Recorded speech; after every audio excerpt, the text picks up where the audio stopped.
Este canal de audiolibros edita un poco el contenido de los libros siempre siendo fiel a la idea del autor con respecto a su obra. No nos hacemos responsables por las nuevas ideas que pueda llegar a causar el contenido. Nuestro único fin es esparcir de forma libre la información. La verdad sobre el caso del señor Valdemar. De ninguna manera me parece sorprendente que el extraordinario caso del señor Valdemar haya provocado tantas discusiones. Hubiera sido un milagro que ocurriera lo contrario, especialmente en tales circunstancias. Aunque todos los participantes deseábamos mantener el asunto alejado del público, al menos por el momento, o hasta que se nos ofrecieran nuevas oportunidades de investigación, a pesar de nuestros esfuerzos, no tardó en difundirse una versión tan espuria como exagerada que se convirtió en fuente de muchas desagradables tergiversaciones y, como es natural, de profunda incredulidad. El momento ha llegado de que yo dé a conocer los hechos, en la medida en que me es posible comprenderlos. Helos aquí sucintamente. Durante los últimos años el estudio del hipnotismo había atraído repetidamente mi atención. Hace unos 9 meses se me ocurrió súbitamente que en la serie de experimentos efectuados hasta ahora existía una omisión tan curiosa como inexplicable. Jamás se había hipnotizado a nadie in articulo mortis. Quedaba por verse si, en primer lugar, un paciente en esas condiciones sería susceptible de influencia magnética. Segundo, en caso de que lo fuera, si su estado aumentaría o disminuiría dicha susceptibilidad. Y tercero, hasta qué punto, o por cuánto tiempo, el proceso hipnótico sería capaz de detener la intrusión de la muerte. Quedaban por aclarar otros puntos, pero estos eran los que más excitaban mi curiosidad, sobre todo el último, dada la inmensa importancia que podían tener sus consecuencias. Pensando si entre mis relaciones habría algún sujeto que me permitiera verificar esos puntos, me acordé de mi amigo Ernest Valdemar, renombrado compilador de la Biblioteca Forensica y autor, bajo el nombre plume de Issachar Marx, de las versiones polacas de Wallenstein y Gargantua. El señor Valdemar, residente desde 1839 en Harlem, Nueva York, es, o era, especialmente notable por su extraordinaria delgadez, tanto que sus extremidades inferiores se parecían mucho a las de John Randolph, y también por la blancura de sus patillas, en violento contraste con sus cabellos negros, lo cual llevaba a suponer con frecuencia que usaba peluca. Tenía un temperamento muy nervioso, que le convertía en buen sujeto para experiencias hipnóticas. 2 o 3 veces le había adormecido, sin gran trabajo, pero me decepcionó no alcanzar otros resultados que su especial constitución me había hecho prever. Su voluntad no quedaba nunca bajo mi entero dominio, y, por lo que respecta a la clarividencia, no se podía confiar en nada de lo que había conseguido con él. Atribuía yo aquellos fracasos al mal estado de salud de mi amigo. Unos meses antes de trabar relación con él, los médicos le habían declarado tuberculoso. El señor Valdemar acostumbraba a referirse con toda calma a su próximo fin, como algo que no cabe ni evitar ni lamentar. Cuando las ideas a que he aludido se me ocurrieron por primera vez, lo más natural fue que acudiese a Valdemar. Demasiado bien conocía la serena filosofía de mi amigo para temer algún escrúpulo de su parte. Por lo demás, no tenía parientes en América que pudieran intervenir para oponerse. Le hablé francamente del asunto y, para mi sorpresa, noté que se interesaba vivamente. Digo para mi sorpresa, pues, si bien hasta entonces se había prestado libremente a mis experimentos, jamás demostró el menor interés por lo que yo hacía. Su enfermedad era de las que permiten un cálculo preciso sobre el momento en que sobrevendrá la muerte. Convinimos, pues, en que me mandaría llamar 24 horas antes del momento fijado por sus médicos para su fallecimiento.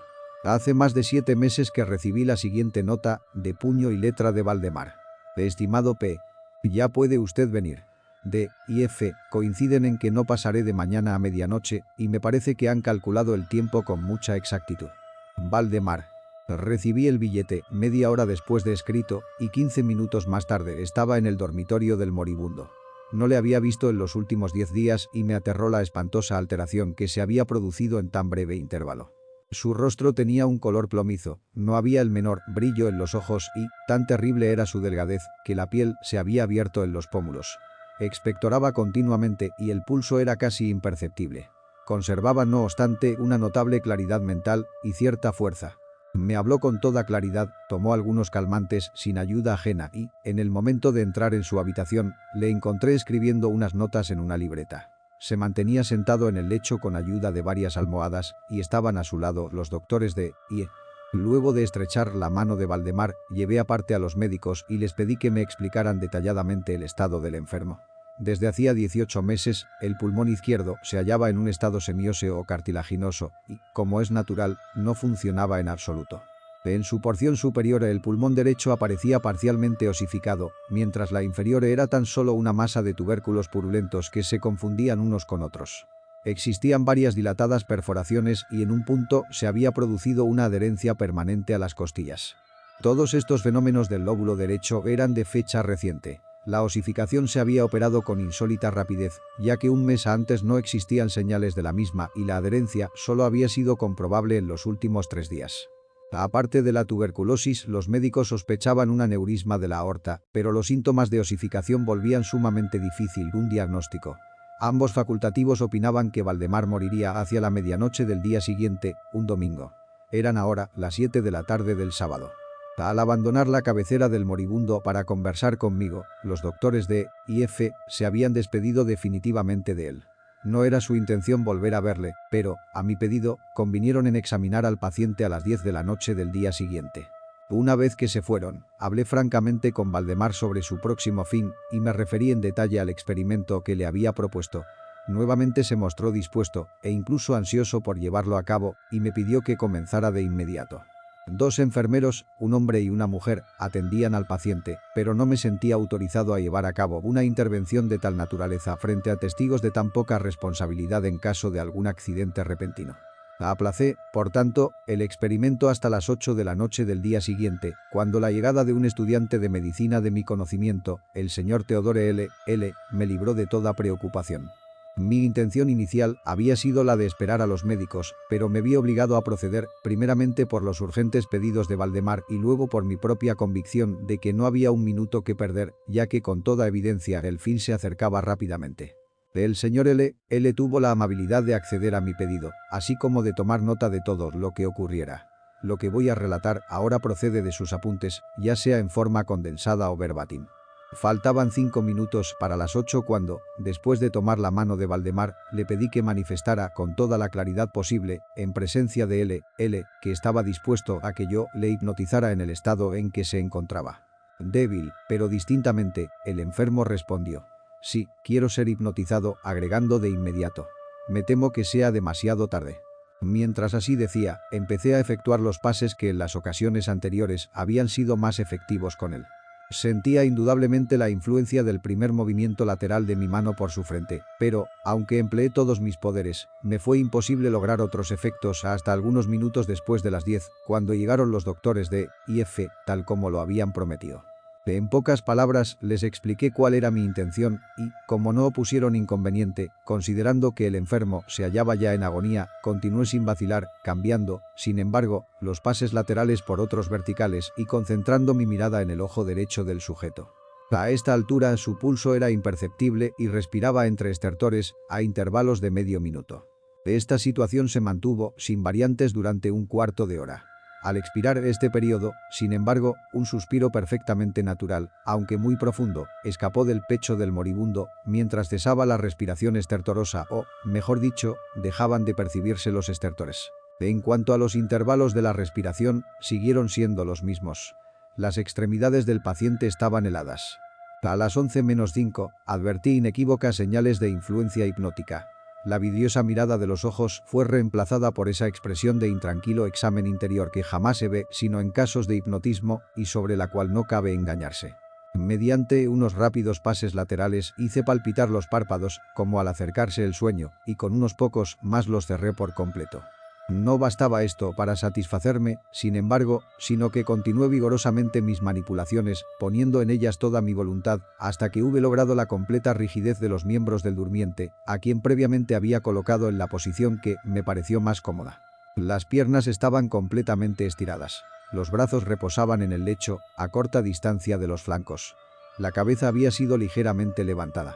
Al dar esto por terminado era ya medianoche y pedí a los presentes que examinaran el estado de Valdemar.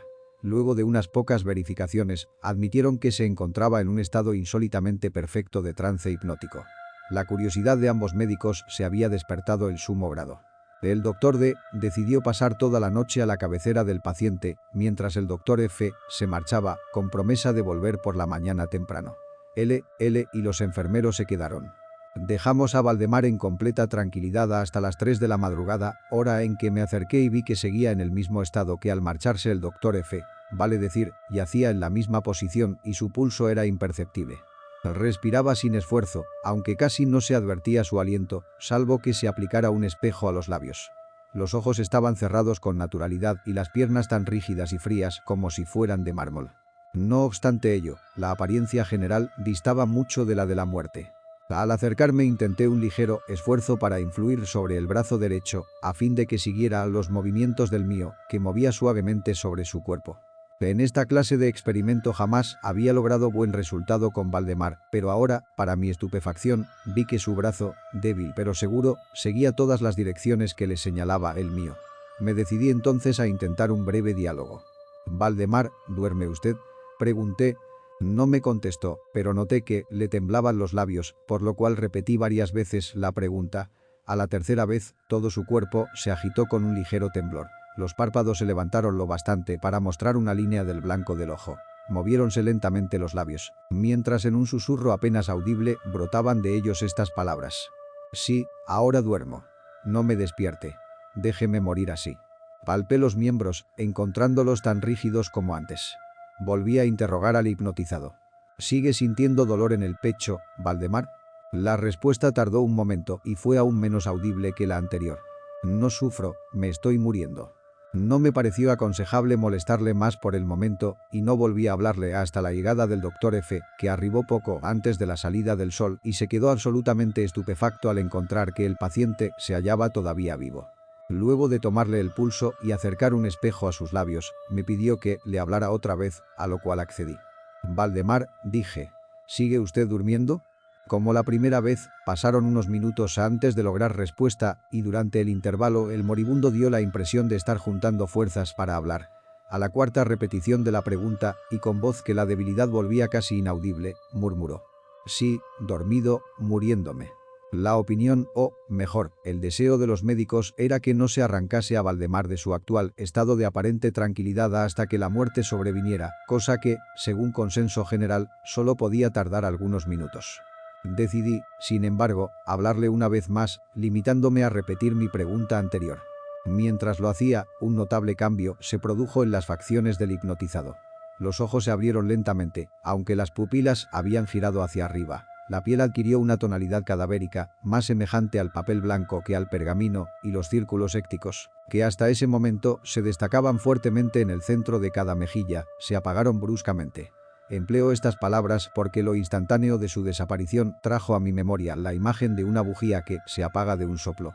Al mismo tiempo, el labio superior se replegó, dejando al descubierto los dientes que antes cubría completamente, mientras la mandíbula inferior caía con un sacudimiento que todos oímos, dejando la boca abierta de par en par y revelando una lengua hinchada y ennegrecida. Supongo que todos los presentes estaban acostumbrados a los horrores de un lecho de muerte, pero la apariencia de Valdemar era tan espantosa en aquel instante que se produjo un movimiento general de retroceso.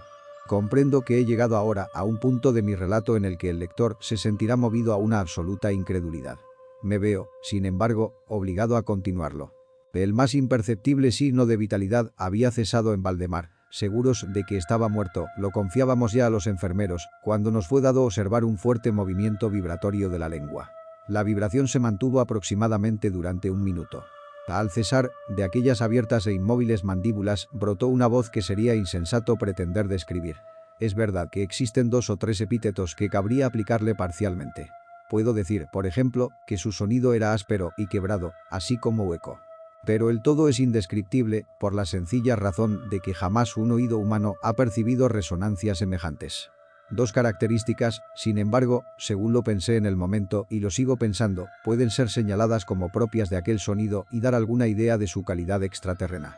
En primer término, la voz parecía llegar a nuestros oídos, por lo menos a los míos, desde larga distancia o desde una caverna en la profundidad de la tierra. Segundo, me produjo la misma sensación, temo que me resultará imposible hacerme entender, que las materias gelatinosas y viscosas producen en el sentido del tacto. He hablado al mismo tiempo de sonido y de voz. Quiero decir que el sonido consistía en un silabeo clarísimo, de una claridad incluso asombrosa y aterradora. El señor Valdemar hablaba, y era evidente que estaba contestando a la interrogación formulada por mí unos minutos antes. Como se recordará, le había preguntado si seguía durmiendo. Y ahora escuche. Sí, no, estuve durmiendo, y ahora estoy muerto. Ninguno de los presentes pretendió siquiera negar ni reprimir el inexpresable, estremecedor espanto que aquellas pocas palabras, así pronunciadas, tenían que producir. El estudiante, cayó desvanecido. Los enfermeros escaparon del aposento y fue imposible convencerlos de que volvieran. Por mi parte, no trataré de comunicar mis propias impresiones al lector. Durante una hora, silenciosos, sin pronunciar una palabra, nos esforzamos por reanimar a L. Cuando volvió el sí, pudimos dedicarnos a examinar el estado de Valdemar. Seguía, en todo sentido, como lo he descrito antes, salvo que el espejo no proporcionaba ya pruebas de su respiración. Fue inútil que tratáramos de sangrarlo en el brazo. Debo agregar que éste no obedecía ya a mi voluntad. En vano me esforcé por hacerle seguir la dirección de mi mano. La única señal de la influencia hipnótica la constituía ahora el movimiento vibratorio de la lengua cada vez que volvía a hacer una pregunta a Valdemar. Se diría que trataba de contestar, pero que carecía ya de voluntad suficiente. Permanecía insensible a toda pregunta que le formulara cualquiera que no fuese yo, aunque me esforcé por poner a cada uno de los presentes en relación hipnótica con el paciente. Creo que con esto he señalado todo lo necesario para que se comprenda cuál era la condición del hipnotizado en ese momento.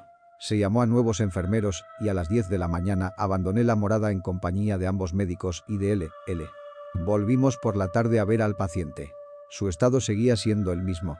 Discutimos un rato sobre la conveniencia y posibilidad de despertarlo, pero poco nos costó llegar a la conclusión de que nada bueno se conseguiría con eso. Resultaba evidente que hasta ahora, la muerte, o eso que de costumbre se denomina muerte, había sido detenida por el proceso hipnótico. Parecía claro que, si despertábamos a Valdemar, lo único que lograríamos sería su inmediato, o, por lo menos, su rápido fallecimiento. Desde este momento hasta fines de la semana pasada, vale decir, casi 7 meses, continuamos acudiendo diariamente a casa de Valdemar, acompañados una y otra vez por médicos y otros amigos. Durante todo este tiempo el hipnotizado se mantuvo exactamente como lo he descrito. Los enfermeros le atendían continuamente. Por fin, el viernes pasado, resolvimos hacer el experimento de despertarlo o tratar de despertarlo.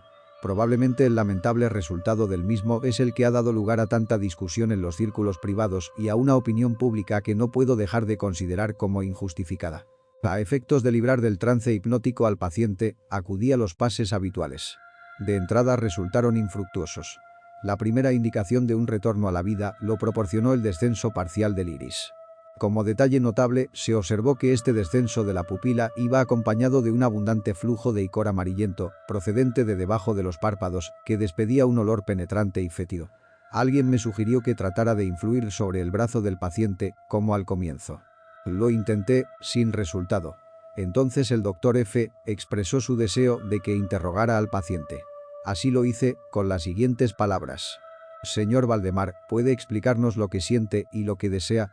E instantáneamente reaparecieron los círculos hécticos en las mejillas. La lengua tembló, o, mejor dicho, rodó violentamente en la boca, aunque las mandíbulas y los labios siguieron rígidos como antes, y entonces resonó aquella horrenda voz que he tratado ya de describir.